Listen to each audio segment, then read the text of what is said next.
right, welcome to 420 TV, and we have returning guest Brian Forrester, and we're going to talk about elongated skulls and where they're found out all over the world. Thank you. And I know you're a super busy guy. You're like all over the world. You're doing all kinds of these events. So I wanted to get into this article that I saw on I guess it was Fox News is the one I saw it on first, but I went and I read it, and I was looking for specific things because you talk a lot about the sutures on the elongated head skulls in Peru, about Hmm. they just don't have them. They're not there, making it look like more like that was a genetic reason why that they grew their head that way versus head binding. And I also noticed that in this article and the paper, they overwhelmingly in real a lot of detail insist that it's the head binding thing. It's like a almost monotonous article there where they keep referring about head binding, like they overly want to convince you of that point. And then when I tried to look at the skulls, I couldn't find a picture of what I wanted to look at, like the features that you often talk about on your channel. I don't know if you got a chance to go over that, but I know you've studied what, probably hundreds of elongated skulls in Europe already, or at least seen them or know where they're from. Sure. I know, and I also noticed that these are dated at the same time as the Paracas people there. So this is a another head. If you, I'll share a screen so that they can see it there. It's kind of the thumbnail that I used here too. So, well, we'll get to that one. This one looked the closest to me like a Paracas skull, although I noticed it didn't really have big eye holes like you point out in some of the skulls down there. And I just couldn't find this picture, and so I kept clicking on, and I noticed they call them pointy skulls all the time in these articles instead of elongated heads. Where it would link it kind of to your work. So I Hmm. wanted to hear your thoughts on this, and I know it's dated from the same exact time period and near the Black Sea where the haptypes come from that you found in South America. Right. Well, actually, yeah, the shape of that one is very similar to what the original Paracas ones looked like. You see the bulge in the forehead, which is Yeah. a bit of a giveaway. And as far as I could tell, I couldn't see the sagittal suture that's supposed to be here. Um, I could see the suture coming across this way, but not that one. So that's interesting. Actually, those ones date from about 500 years after the end of the Paracas. So that's kind Oh, of okay. It might have intriguing. dates wrong. It's in between the time frame of the original elongated skulls found in Crimea, which are contemporary with Paracas, and the introduction of the invasion of the Huns, who had elongated heads, but basically cranial deformation. But what that was originally based on, we don't know. Yeah, I kind of wanted to get into that. And whenever I hear your work and you talk about things and you're showing your presentations, it's so reminiscent of looking at the Solutrean hypothesis as far as where they get into like hap group X or whatever. You can only find it over here in Europe, but it's also in some Native Americans on the East Coast, like in Canada, and the a lot of the Algonquin Indians carry that. And some people later say that that's because of colonization, but a lot of people say that there's no way that it would have had a widespread effect on people that were supposedly, 100% pure, the tribe that they're from. Mm-hmm. And then also, I wanted to ask you about how important are textiles, like you find in Paracas, because I know they had a lot of textiles there. Is there any linkage between the European type textiles found with some of these bodies and the ones in Paracas? And would that be a good identifier to a culture? Yeah, it's possible. Some of the finest textiles in the world are found in that part of the world, like Crimea and of course into the Middle East. The Paracas had the finest textiles, as far as I can tell, ever created in the Americas, which doesn't make sense if they were a Native American people, Yeah. because they're the first culture in that area of the coast of Peru, and why would they have such refined textiles if they're supposed to be a primitive people living in more or less in the desert coast? Yes. So that's obviously something that had to have come from somewhere else. So it's one of the possible tie-ins. Yeah, I was thinking about that too, and I was also surprised to find, like, why is there such a fight about the concept? Because to me, once they told me there were boats floating around in the Pacific 40,000 years ago, and that's pretty much been confirmed, into Australia and the Polynesias and different things. Why do they fight so hard this idea that later peoples that would most likely be more technological, being closer to our time period, would be sailing all over the world? Like, they act like that also with the Salutrian hypothesis, even though the oldest bodies down there in Florida were found with textiles as well. And that's like the oldest example in the world of weaving, or that they're saying anyway, with these mummies in the bogs. And they also have European features. And as far as I know, the last test on them showed European type haptypes too. But any article I come across with either subject, it seems like they discount that emphatically, that that's just impossible. Yeah, well, the problem is that they're trying to defend their paradigm, which isn't working much anymore, because as the evidence comes to light, like of migration at times previously unheard of, and the presence of textiles and stuff like that, eventually they're going to have to give in to the fact that they don't understand the whole picture. And that's what that's what I've been trying to do for a long time, is to simply present the evidence and say, well, how do you explain this? And in general, the academics just ignore everything. But our job is to present this information to the general public and let them make up their minds, rather than having to go through some kind of academic filter. Yeah. And you get away with that a lot easier in Peru, being able to do your own. Oh, yeah.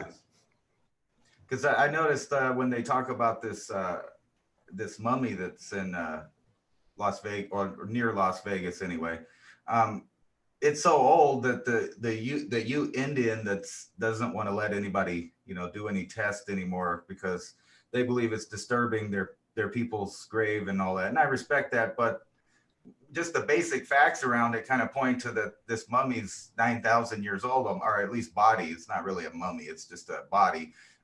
But it had also textiles and stuff in it, and pretty, like, it's an out of place time period person. And they emphatically, like, and I respect the natives point, but why do you think it is that they don't want any kind of genetic testing? Is it just the same thing about protecting their paradigm and their established story of the world? Because I know a lot of people write books, not just on your side of it, but the people from Oxford and all of these universities are publishing things. And if any of this information is, corroborated or becomes accepted as fact, then their entire work is kind of worthless. I mean, people won't read their books anymore or anything. Yeah, no, that's true. And to some degree, there are examples where Native American people are not necessarily trying to protect their heritage. Anomalous skeletons showing up that have European features long before Columbus or the Vikings showed up creates a real problem in terms of things like land claims. So, well, I mean, I could see that, but we're talking about people so far removed to us. I wouldn't think anyone would take that seriously about, like, it shouldn't be a thing about, like, competition or cultural things, because they're so far removed people that I wouldn't really consider them close to either of us that much. I mean, it's like thousands of years ago, it wouldn't be it wouldn't seem like that would weigh in on it, but it does evidently. And I kind of wanted to get back to South America. I was looking at these pachudos, or Los Pachudos, I think you say it, these weird sculptures that they have. And they look so much like the Easter Island people, and the ones that are sitting in the side of the mountain there. And I was also looking at some of these mummies that they pull up down there that had little masks on it that have blue eyes, and they obviously have red hair, and but do you think it's possible that these are independently developed, people, so that And the reason I ask that is because they always throw kind of the PC thing on it, and you're not supposed to say that about that there's people there before they're supposed to be there. But with some of that stuff, is it possible that these people independently kind of develop that way? Because I wouldn't think so, considering the blood types and stuff like that. No, they would have had to have migrated from a source place that had something like blue eyes or red hair. It can't spontaneously, genetically mutate to suddenly create that. But that's, again, that's something that the standard paradigm doesn't want to hear about, because it disturbs, as you said, their entire historical record. But that's, that's unfortunate, but that's the way it goes, because if you have evidence, then you have evidence. Yeah. Because I mean, I could watch your channel, and I know that's only one source, but it wouldn't take you long to be convinced that at one time there were elongated head people all over the place that were at a different tier of society than, like, say, the normal humans. And it makes me think of, like, Zachariah Sitchin and stuff like that, where they talk about the Anunnaki creating humans, but then later mixing with them, and their whole little, the way that they did it. And they were also depicted with these weird helmets that they may have had big, giant, elongated heads too. No, that's very true. And I was in Turkey in September. We went to a lot of ancient sites, and there were many depictions among the Hittite people of people wearing very elongated helmets of some kind. And there has to be something, some source reason for that, not just ornamentation, but it has to be based on something. Just like, like we find in other places where you have elongated skulls, it has to be based on something somebody saw at one time, rather than just a very strange experiment, that happens in so many different parts of the world. It doesn't make sense. Yeah.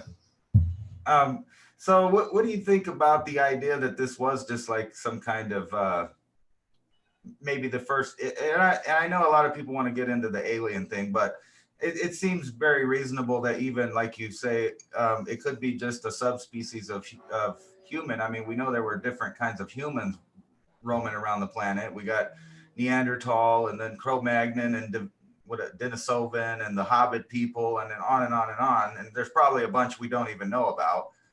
Sure. That they were just like the first builders, and the ones that taught the other humans where they went. And it seems like, just like any story that you talk about, the elite eventually get turned. There's usually revolutions that happen in societies, and it seems like that there was a big movement everywhere in the world to get rid of these people, not just except for maybe in the Incan case, where they seem to have bred with them for a short time. Yeah, well, Homo sapiens sapiens is really good at conquest. And so there is data that the Neanderthal were more or less exterminated, and Denisovan probably, and the Hobbit people of Indonesia as well. And the Hobbit people and Denisovan are actually quite recent discoveries. Yeah. So who's to say that over the course of time we won't find 10 or more other subspecies that were exterminated or bred with by us. I know somebody's thinking Bigfoot, but yeah, I've never discounted that as either, but there's no real, I've never seen any real evidence to that, the Bigfoot, except for like eyewitness stuff. But it would be cool if somebody would come up with the skeleton. Yeah. So look at it. So you think it's completely possible that they had maybe I don't know, I guess I'm not trying to make it sound like they were better or nothing, but they just may have been the first people that came up with complex things, because it seems like everywhere these groups go, like even in Egypt and different places, that's where all the sacred geometry happens. And I mean, I know there's other cultures that also did it, but it seems like these people were like the remnants of people that had actual kind of, I would say, futuristic knowledge. And I know you get a lot into that with the evidence of machining and high technology in all these places. Mm-hmm. Yeah, that's true. Places like Egypt have the remnants of a very advanced knowledge, which clearly was passed down from somewhere someone else. It wasn't independently created by the Egyptians. And most of what we know in terms of Greek culture seems to have come from what they learned from the Egyptians, like mathematics and possibly philosophy and things like that. Yeah. I think that's pretty cool, but it seems like every so often they get rid of it, like burn it down or whatever, reset. Because I think they're doing that now on the internet. But Yeah, they are. I like the fact that people like you are putting out so much content that it's easy to keep up with new discoveries, and it's something that like you don't find in mainstream science. There's this Homo natali or something like that in South Africa, and it's like the first time that they've ever released information kind of really fast instead of waiting for people to write papers and do stuff where it takes 2 or 3 years to get new information. And I don't understand why they wouldn't do that type of archaeology and science in the fields of actual human being and anthropology, because you would think that would be the most important thing we would be trying to dig out of the earth. Yeah, you'd think so, but unfortunately, things get covered up. Even with the study of the DNA of the elongated skulls, we were working with a very prominent Peruvian archaeologist who was in charge of the project.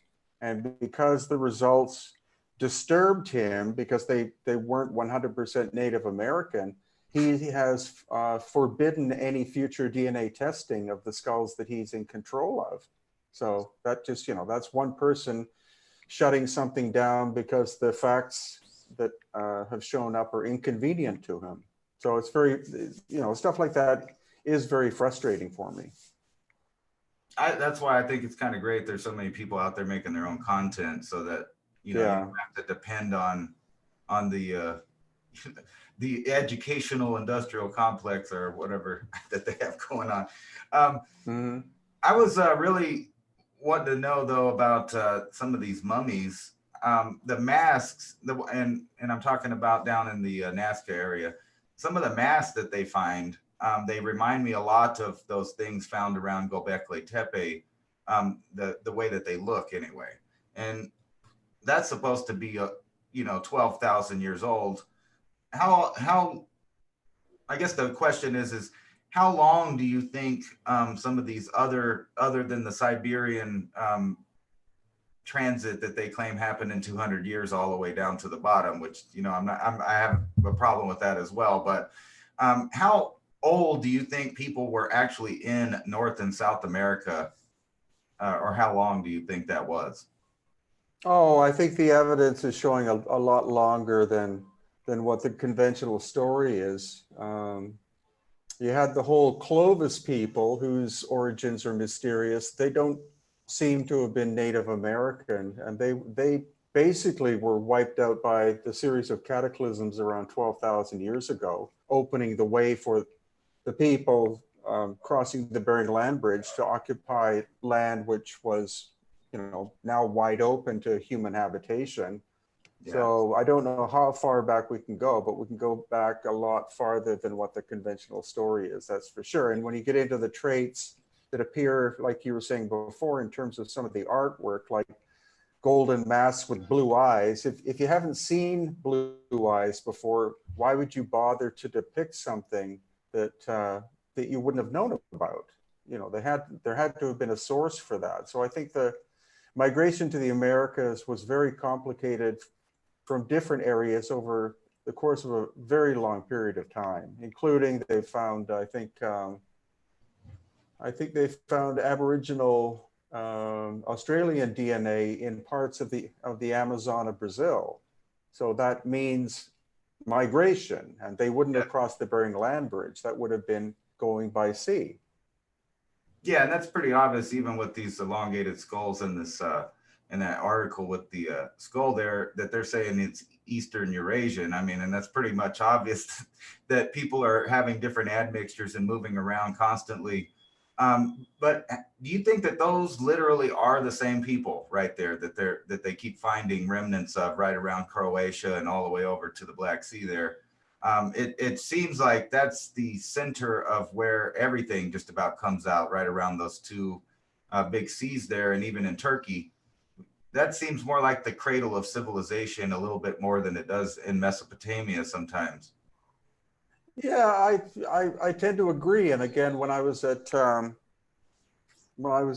Turkey recently, we went to sites like Göbekli Tepe, which technically isn't really that like when you're there physically, it's impressive in terms of the scale, but in terms of workmanship, it wasn't done very well. But if they're dating it at 11,500 years old, and again, there's a lot of disinformation at the visitor center there because they say it was done by hunter-gatherers, which doesn't make any sense whatsoever, because that would have taken a lot of people a long time to construct that site. And obviously, it had to have been done by a civilization that was anchored in that part of the world. They had to have understood cultivation and animal husbandry and things like that. Yeah. You know, it had to be a cohesive unit, not a bunch of hunter-gatherers just wandering in there and constructing several 10 to 20 ton T-shaped blocks. Yeah. Yeah, just I know what you're saying. It's not like really fine cut stone or anything, but it seems like whoever built that had contact with somebody at least that was doing that as well, because unless that's the first example of it, and maybe it just got better over time, but it seems like there's other ones that could possibly date back, especially the megalithic stuff, because how do you actually date a stone in the first place? Like, I mean, from your point of view, I know they have radiocarbon testing to test, biological material, but when you're talking about a stone, how do you date a stone? Well, you can, but what they did, supposedly, that's the eye opener when you go there, is that a lot of the evidence they're presenting is mildly suspect. So they say they found some charcoal at the lowest level of the excavation. And from that, they were able to do radiocarbon testing, and they came up with a date of 11,500 years ago. So if that's true, they don't state how many tests they did. So did they do 3 tests or 5 tests or 10 tests? So again, the visitor center was kind of like not that great. Also, there is evidence that it was built in 2 stages, that the T-pillars, which are the big ones, the stone was from that location, that was done first, and then inferior work was done later.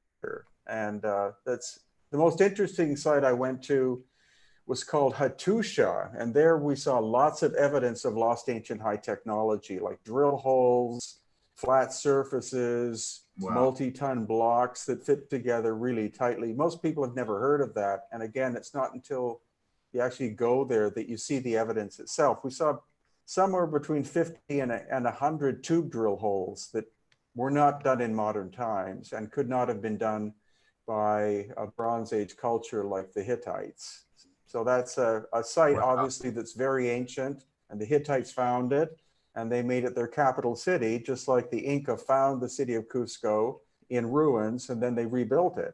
And of course, the same in Egypt, where the dynastic people found the pyramids and adopted them and renamed them. So we have this recurring story that only independent researchers are exposing. Yeah, it's almost like from the stuff that you look at in South America all the way over to that, they want to convince you that societies just decided to build something kind of nice, and then they just got lazy towards the end, and then they just didn't do it that good at the end. I hear you say rubble style, not diminishing the Incas' building and empire or nothing, but they clearly weren't building like whoever built underneath what they were building.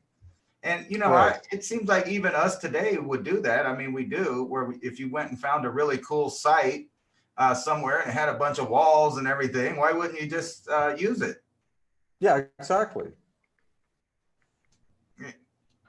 So there's really been never any writing on none of that big megalithic stuff in South America, like the 3-dimensional type round blocks and stuff like that, right? No, there are no symbols. Symbols were added by the Inca later. But the original megalithic stuff is there's no symbolism or artwork whatsoever, just the construction.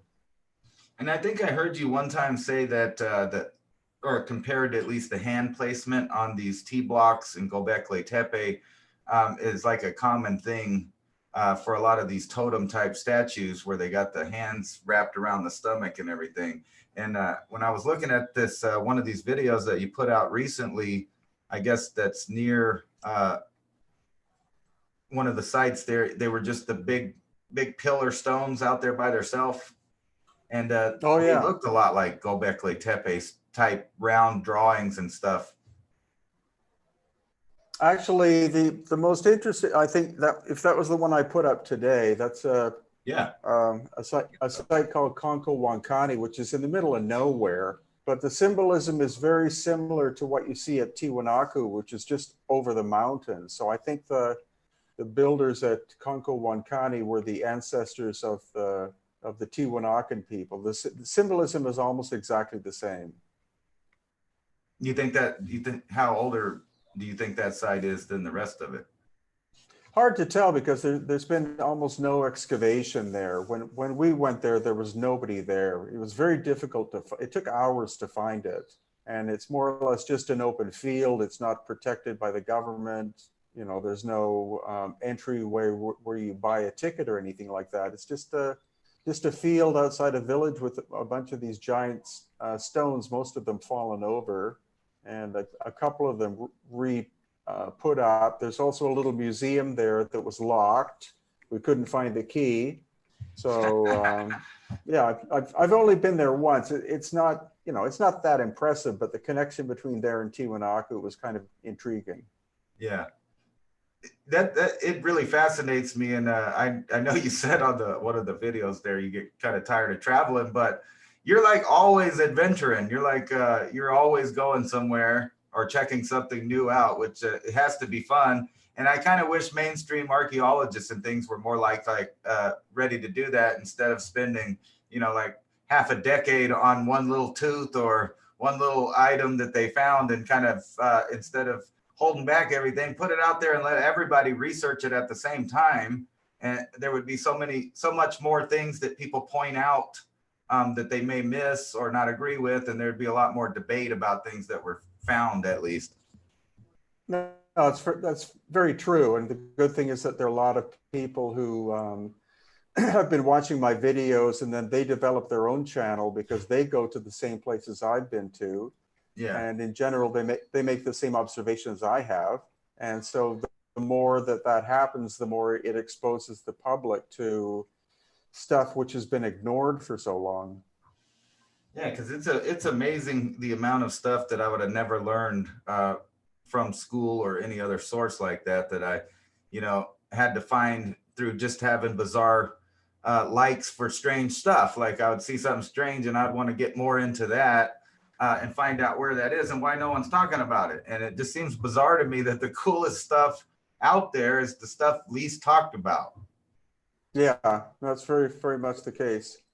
And, you know, so do you think there is like a really high level, I guess, conspiracy that, you know, that there's something in the ground somewhere that's so impressive it would change human history if anybody saw it? Well, I think that's the stuff that we've been looking at, like the site of Petra in Jordan, which is 7 miles long. Very strong evidence of ancient machining there. It couldn't have been hand tools. But again, that's not something that you see unless you go there in person, because most of the pictures are of one thing at Petra. And most people don't realize that it's much, much bigger than what they call the treasury. But when you're there in person, then you see 3 different styles of machine cutting tool marks that could not have been present during the time frame that the standard academia says it was built. Well, I guess here the big question is where did the machines go? That's always the big question. Or do you I haven't, you know, it's possible they just literally got melted down into weapons over time? Or, I mean, you know, if we're saying they were made out of metal anyway, because we don't know that either. Yeah, well, it's possible that they would have been recycled by later cultures who who didn't know what, you know, couldn't work the machines, or the machines were broken or something. The natural thing to do is to recycle it and turn it into something practical for you. Like that's the example at Tiwanaku in Bolivia. There were all of these bronze clamps that used to be there that connected giant, massive blocks of stone together. But I think when the Tiwanaku people showed up 2,000 years ago, you know, the site was no longer functional that way. So they simply pried up these bronze clamps and turned them into knives and other things that were useful to them. Do you think that's a direct link to some of that stuff in Asia and even around the Middle East that had the same kind of keystone stuff? I know other people have talked about that, but it seems like both shapes are in multiple places. And another thing I wanted to ask you is, there's a place in Japan, I guess it's behind, underneath the emperor's building or something like that. And I always wondered if there's anything that you would think that you could nail down and say, yes, for a fact, these people made this and they also made this, even though that they're far apart, or at least had knowledge of the exact technology. Well, similar, but you get the same thing in Japan, where the imperial palace in Tokyo and also one of the major palaces in Osaka are megalithic, and the workmanship on top is inferior. So it's kind of, maybe it's an embarrassment thing that the Japanese don't want to admit that someone was there before they were. Just like the red-haired mummies found in China have been, they were on public display, now they're not on display because they don't show characteristics of a standard Chinese person. So they're inconvenient objects that you know, governments want to suppress because they're embarrassed about their own history on some level. You'd think they'd be banking on that, like, you know. You would think so, yeah. I mean, because that But seems to me no. like you could get a lot more tourist stuff when you say, no, we have a way long time removed builder here that's high technology, you know, and it would even make the palace more interesting. Yeah, but that's, you know, that's how the information is slowly leaking out through the internet. People watch videos and they see these things that don't fit in with standard history, and it makes them get on a plane to go and see it for themselves. Yeah. So that's that. And then they make videos or take pictures and show their friends what they saw. And that just, you know, that opens it up more and more and more. It's a grassroots thing. It's not it's not something that the government is going to open up to. And most countries are becoming more and more restrictive in terms of what you're allowed to see, except Egypt. Egypt is opening places up that have never been open to the public before, which is completely backwards, but it's great for me. So when I go to Egypt in March, I'll get to see some megalithic structures that are underground, which have never been open to the public, but now you pay a fee and you get to go see them and hopefully document them. Yeah. And I think it's really important that they're documented. As you've seen all over the Middle East, they have different groups that are dynamiting and destroying things that are, you know, part of human history for everyone, not just like, you know, because I trip out on how I guess you would call it culty people are about their groups and heritages, instead of thinking about it more like it's everyone's heritage, because the admixtures and genetic drift and all these things just proves that people were just mingling all over the planet. And you can't really, I mean, we're obviously a hybrid species as well. You know, they can prove that we're part Neanderthal. I mean, there's a certain amount of their DNA in us. So it would, you know, like, I know I keep repeating this, but it would seem like it would be in everybody's benefit to line out a story of our actual history. And then you see some of the religions and stuff are trying to move just as fast to remove it, so that the debate can't be had because they've already destroyed it. And it's a good thing, like, people like you are going out and videoing it and measuring it and, you know, doing an actual investigation. So maybe when they're gone later, we can still have some remnants of something that was there.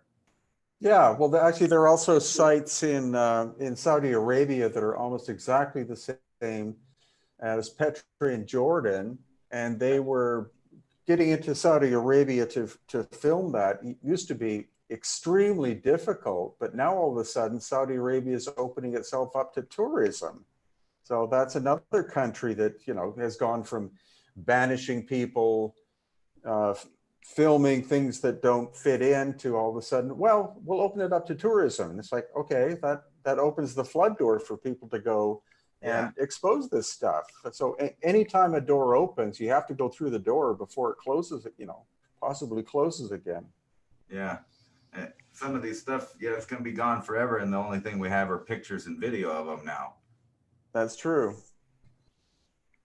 So what is in store for you for the next couple of years? I know if you go to your YouTube channel and watch the videos at the end of it, you put a pretty good schedule out for people. But as far as like, you know, specific things you guys are looking into to try to get in and look at, I know you've mentioned Egypt and other places that you're getting to go to some new places people never seen before, or at least in the Western world. Mm-hmm. Well, yeah, I'm going back to Cusco in a couple of weeks with a group from Brazil. So I'll be going to Machu Picchu and showing them the megalithic stuff. So that, you know, again, the more people I get to show this to, the better, whether it's on video or in person. And then in February, I have that conference at Lachlan, Nevada, which is technically a UFO conference, but I'm going to be talking about lost ancient high technology and also the Paracas elongated skulls. Then March, we're going to Egypt. It'll be my 8th yearly trip. And a couple of sites are going to be freshly opened. One of them is supposedly a 10-story megalithic structure underneath the step pyramid at Saqqara, which has never been open to the public before. Wow. And then also there's a tunnel at another location that's 600 feet long, carved into the bedrock, that's never been open to the public. There's also a couple of staircases that we're going to a site called Abu Rawash that takes very special permission to get to. And just beyond there, there are 2 staircases that descend hundreds upon hundreds of stairs into the bedrock. So those are some that I'll get to see for the first time. And right after that, we're going to Israel for 5 days, because there's a megalithic wall underneath the Western Wall, or the Wailing Wall. In the tunnel, there's at least one stone there that's 550 tons. So that doesn't make sense in terms of conventional history, but that'll show you that the history of Israel is much older than what we've been taught. Yeah, then a few trips, a few more tours of Peru. I'm actually slowing my schedule down to some degree because I've been traveling so much. It seems to have been almost nonstop, and you can't keep up with or keep that up forever. It's just gets to be too much. I also don't want to oversee the site, so that's why Egypt once a year is really good. 3 major tours of Peru is really good, and Bolivia is really good. And yeah, Turkey was fascinating. The unfortunate thing about Turkey is that the sites are quite distant from one another. Like Göbekli Tepe is more or less in the middle of nowhere. So in the course of 12 days, I think we took 4 flights inside Turkey, and then we drove like hours and hours and hours. We did get to see the underground city of Derinkuyu, which goes down 20 stories underground. And that was amazing because it's all carved out of the bedrock, and how it was done. Again, the conventional story doesn't make any sense. They say that local people did these in a hurry in order to be able to develop a shelter from attack, but these are carved into bedrock, and we're talking 200 feet underground. And there's supposedly 200 of these underground cities that are connected by tunnel systems. So again, Turkey's not really trying to tell you the whole story, but if you go there, you learn a lot. Yeah, I was really impressed with those things, and that seems to be direct evidence when you talk about some kind of, cataclysm with things like plasma hitting some of these places.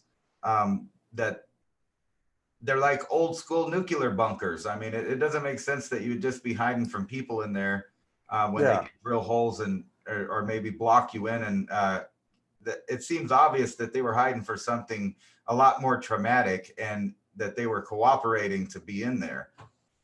Yeah, exactly. Well, Darren Kuyu supposedly had a population of 20,000 people living underground. Yeah, That's a that's just, huge population. And the most of the, we were allowed to go down 10 stories underground. Supposedly it's 20 stories, but you never know. It might be bigger. They may just be telling you it's 20 stories. But most of the passageways were very narrow. Two people couldn't pass each other in a lot of it. So how would you coordinate a huge population underground like that? And massive air shafts that yeah. connect with the surface. So, you know, done by hand tools? No way. Age? Completely unknown. Impressive? Very. Yeah. Looks like that was some kind of like an ark, like the Noah's Ark, even around like maybe something that people were staying in at the last deluge because of not having sun and it being cold outside or something like that. Yeah, and supposedly they had, you know, goats and cattle and maybe pigs, you know, all living with them underground. How would you keep sanitation in something like that? It's, you know, Well, it's, they would have you. I would imagine they have a shaft there somewhere. I know I've seen several of the shafts in there that were wells. Um, yeah, but what you would have to have someone dump it out, obviously. yeah, and And these where is shafts, that evidence? yeah, no, and the shafts supposedly go down 20 stories. How would you make these in a hurry? It's just, it, Yeah, so they had again, been habitating there for quite some time to do that. or they had very advanced, somebody had very advanced technology and was able to make it relatively quickly. You know, that's what it looked like. It looked like very consistent construction technique of Yeah. removing stone on a massive scale. And that's not something you do with a bunch of copper chisels. So again, that's what was so intriguing about Turkey. You can do some pre study of it, but it's when you get there that all the questions start popping up going, this doesn't make sense in terms of what Yeah. I've been told. Yeah, and if it wasn't weather, what were they hiding from? It just or maybe they just lived there full time. Could be. It doesn't seem like that makes sense though, why you would want to live down in there. Yeah, unless you were escaping from some kind of, not attack by people, but some kind of bombardment, maybe from outer, you know, the Yeah. Cataclysm series, that it I, was the only stable area to live. I thought I read some article, I'm not positive, about one of the symbols at Göbekli Tepe that was talking about a comet that made Yeah, the Greenland ice sheet. You think it was probably the same event that these people built that for?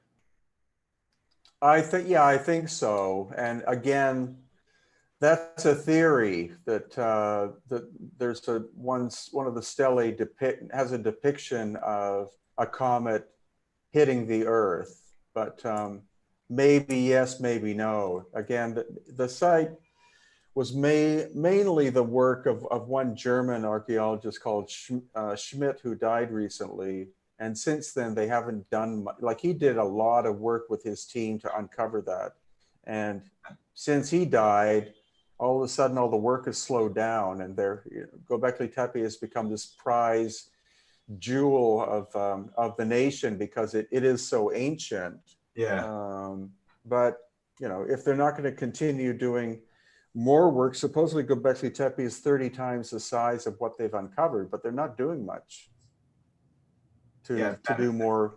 Seems like the Yeah, same old story always. Oh, we found something, but we're going to milk it for generations. yeah, yeah. There's a, you know, there's a tourist center there. There's a gift shop, and, you know, all the standard stuff, and lots of flags pointing to, you know, from the nearby city towards it, and that kind of thing.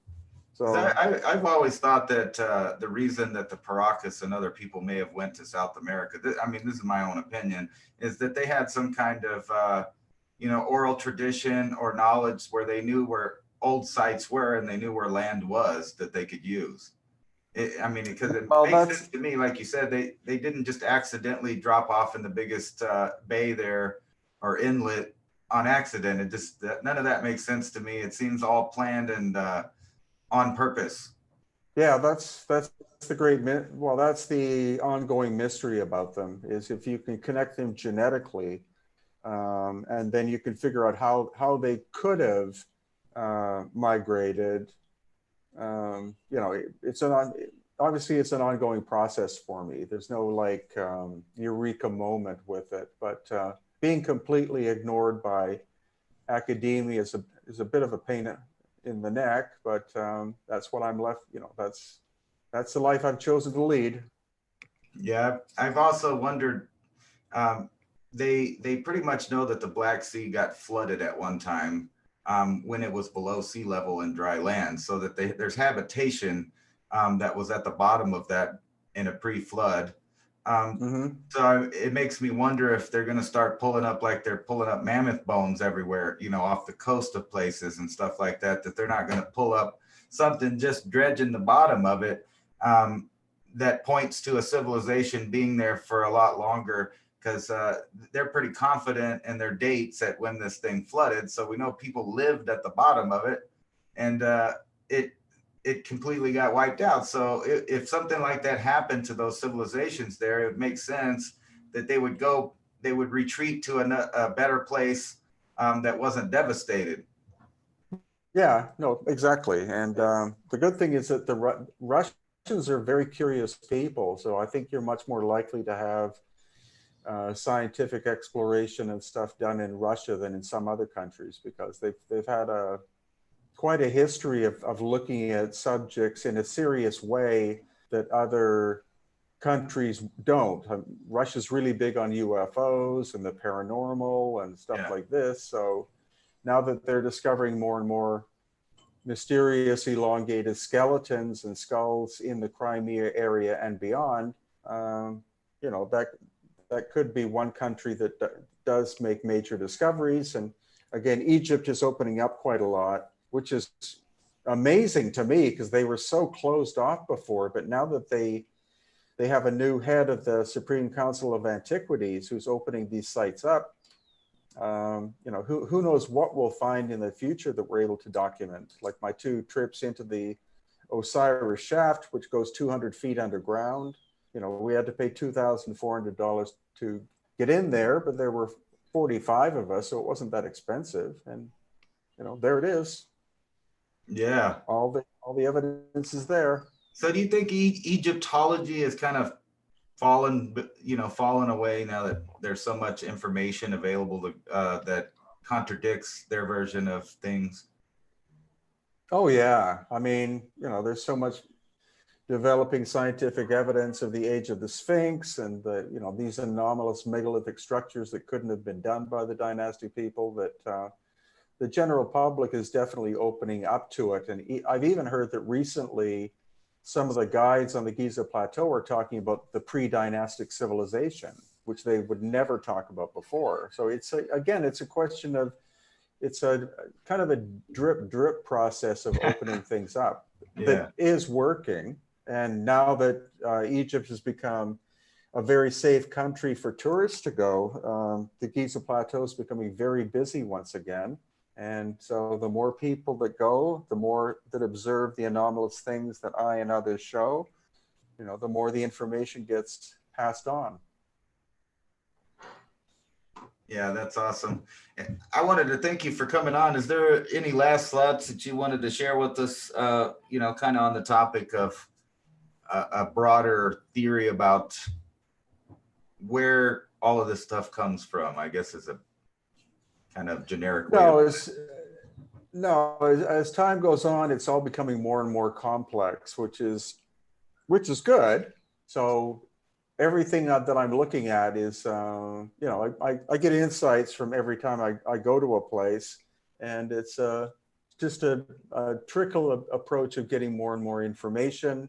As I said, there are more and more people going out into the field, looking at the stuff that I and others have shown don't fit with standard history. And so, It's looking very promising. This information can't really be covered up. So, you know, it looks very promising that the true history of who we are, where we come from, and those who disappeared that we're trying to rediscover is becoming bigger and bigger every day. It drives me nuts. I feel like, you know, I don't have enough lifetime to wait around for all this stuff. I want to go dig it up myself and find out. And I know you can't do that, but No, can't. yeah, because it surprises me that that archaeologists won't turn more to not like a grave robber type of stuff, but more of sharing it all and, you know, showing it as it comes out. And I can't wait for a day that it's a little more open like that. And hopefully with the work that you're doing and others are doing, it'll get like that. And then people can actually, you know, learn things more about humankind in their lifetime instead of having it milked out generationally. Yeah, well, that's why most of the good work that's being done is being done by independent researchers, because if you get access to something, you document it, and then you present it. You guys can go check out his site and his YouTube channel, which has mind-boggling amounts of information on it. And the reason I like your channel is because it's less like a lecture. And I know you said you're tired of traveling, but that's like my favorite part of your videos is that you're actually going there and letting us look at it with you. You know, like, and I get to notice my own things and I have my own ideas and stuff like that. And I think that's great. And you don't just have to watch his stuff. You can get on one of these tours and go with you, right? Yeah. Yeah, and here's Hidden Inca tours right here. And you've been on all kinds of stuff and you've wrote lots of books, and you can buy his books here and educate yourself with the information that he's found out. And don't forget to subscribe to his YouTube channel.